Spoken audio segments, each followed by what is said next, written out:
But critic is like cutting them into pieces and then criticizing. That's a bad fact. But if you look at nirupanam in the word in Sanskrit, nirupanam means rupapadutha, shaping. That's what it means. So in Sanskrit and Malayalam, nirupanam or the criticism means shaping an author. If you do mistakes, the critic will tell you how to do it perfect.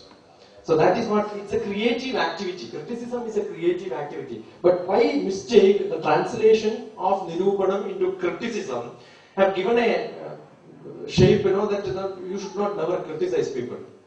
You should criticize people. I think I enjoy getting criticism. If you don't get criticized, you will never get shape. A nice shape will never come if you don't chop out the unnecessary part. So I expected a much more critical review on the book and say, I am sure that it will come in writing, because Ratnesh has taken 15 copies to give it to somebody. People have to like to be very nice and face, but I think when it comes in writing, I will have a nice criticism where some more chippings will come and then maybe some more perfection can come out of it. Okay. Generally, critics will say you have done a wonderful job, good job, and all that. There are some people, and some people are there when they read the book says, no, there is another book which is much better than this. No, I am sure there are better books in the world. And I am not a writer. I am not a writer, not a thinker. I am only a speaker. Generally, I speak a lot, and what I speak is what I record generally. That is just for me to hear myself. Most of the time, the thought process comes when I see audience. My son used to make joke, when there is marriage function, he says, Acha, there are a lot of people are going to give a talk, Because I am thrilled by meeting people and talking. I am very sad. I am in Delhi and I have no programs. For last 3 years, or 1 year left in Delhi, I had 1,000 programs in 3 years. Average 3 programs per day. But in Delhi, I had hardly 140 programs in last 1 year.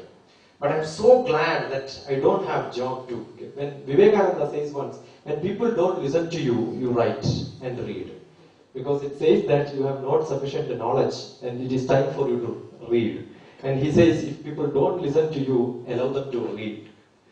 So I think it's a big blessing. If I would not have been in Delhi, I'm sure I will not do this.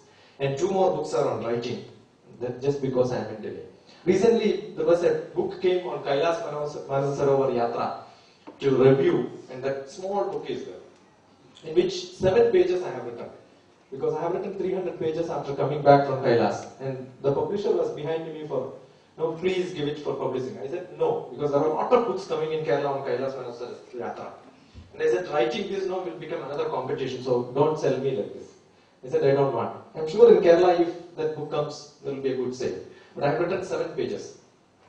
7 pages as a preface for that book in Pakka Malayalam. And I have written that, let that experience which I have with Manasa Sarovar Yatra, with my Guru, let it be my own personal experience, which I don't want to share with anybody. That was a big learning for me. All my spiritual learnings were on that travel where Shankara has traveled. And where my Guru had taken me. Actually, he took me to that place. And this book, there are a lot of mistakes, I'm sure. Starting from the date of publishing, it was 25th December, because it was supposed to be in December. And then I made it October. So the 2 has been put into 0. Including my, some places you can see some mistakes. And somebody was asking me why this mistake. I said, whenever a small kid is being given nice bath, nobody gives a pot at the right place. It is all put at some wrong places. So, some mistakes are intentionally done. So that, so that's what it is. Okay. And today morning we had a Hyderabad release of the same book in a youth camp attended by 100 people. And that was done in Madhavardhan, the way much. And my wife spoke there. And she just recorded. And on telephone my son was making me to listen to that. Okay.